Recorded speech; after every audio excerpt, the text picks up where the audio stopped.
Hello viewers, నిన్నటి వీడియోలో మనం లలితాదేవి ధ్యానం నేర్చుకున్నాం కదా. ఈరోజు మొదటి శ్లోకం నేర్చుకుందాం, వాటి అర్థాలు కూడా తెలుసుకుందాం. దానికన్నా ముందు ఈ లలిత సహస్రనామాలను చదివితే వచ్చే ఫలితాలను తెలుసుకుందాం. నెంబర్ 1, జీవితం మంచిగా తరిస్తుంది. నెంబర్ 2, అపమృత్యు ఏమన్నా ఉంటే పోతుంది. నెంబర్ 3, ఆయుష్ పెరుగుతుంది. నెంబర్ 4, సర్వ పాపాలు తొలగిపోతాయి. సర్వ పాపాలు తొలగిపోతాయి అంటే మనకు ఇంతకు మించిన ఆనందం మరొకటి ఉంటుందా ఫ్రెండ్స్? కాబట్టి మంచిగా నేర్చుకోవాలి అనుకునేవారు మంచిగా నేర్చుకొని మంచిగా తరించండి. ఇప్పుడు అమ్మవారి మొదటి శ్లోకం.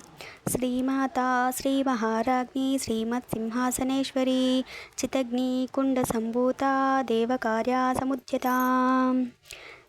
అమ్మవారి అర్థాలు తెచ్చుకుందాం ఒక్కొక్క నామానికి. శ్రీమాత మంగళకరమైన గొప్పదైన శుభప్రదమైన తల్లి. శ్రీ మహారాజ్ఞి శుభకరమైన గొప్పదైన రాణి. శ్రీమత్ సింహాసనేశ్వరి శోభతో కూడిన శ్రేష్టమైన ఆసనం అధిష్ఠించినది. చితగ్నికుండ సంభూత చైతన్యం అనేది అగ్నికుండం నుండి చక్కగా ఆవిర్భావం చెందినది. దేవకార్య సముద్యత దేవతల యొక్క కార్యములకై ఆవిర్భవించింది. చూశారు కదా ఫ్రెండ్స్, ఇలా ఒక్క శ్లోకం నేర్చుకొని ఆ శ్లోకంలో ఉన్న ఒక్కొక్క నామానికి ఒక్కొక్క మీనింగ్ ఉంటుంది. ఆ మీనింగ్ తెలుసుకుంటూ అర్థాలను తెలుసుకుంటూ శ్లోకం నేర్చుకుంటే మనకు ఇది ఎప్పటికీ మర్చిపోలేము. 1000 నామాలు అంటే ఒక్క నామానికి ఏం అర్థం ఉంటుంది అవన్నీ తెలుసుకొని అమ్మవారి లలిత సహస్రనామం చక్కగా మనం అందరం నేర్చుకుందాం. ఓకేనా ఫ్రెండ్స్? మై ఛానల్ సబ్స్క్రైబ్ చేసుకొని లైక్ చేయండి, షేర్ చేయండి, కామెంట్ చేయండి please friends. Thank you for watching.